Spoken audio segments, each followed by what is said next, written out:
Mario, for those investors who've been really happy with their public market returns of late, why is now a good time for them to be considering adding or increasing an allocation to the private markets?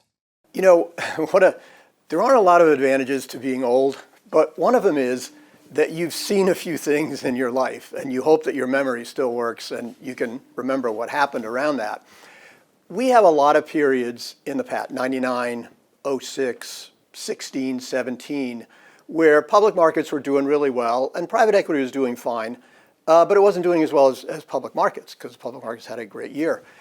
And the question you asked is the question I always got asked, is why should I invest on the private side? The publics are doing great. The publics tend not to do 20% a year for the next 10, 20, 30 years. They just don't. And as you said, and as Blaine pointed out before, you tend to have periods where publics go up and then they go down. And what you have at that point is you want to be in the private markets. And what I talked about earlier, where the opportunity set is there, combined with the fact that if you take private markets, private equity in particular, over the last 30 years, they've outperformed the entire time. And there's probably, if you think about that and say, is that going to happen the next 30 years? Nobody really knows. But the odds are pretty good that if something's happened for 30 years, yeah, it's a trend that probably will continue. And for me, as I look at that, and as you think about where you want to be investing, you don't want to have everything on the public side. You need that private equity exposure.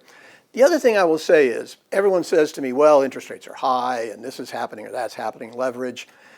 Part of the reason why private equity works better than public and outperforms is a governance model. It just has better alignment. It has better governance around how it works. Being a public company is hard.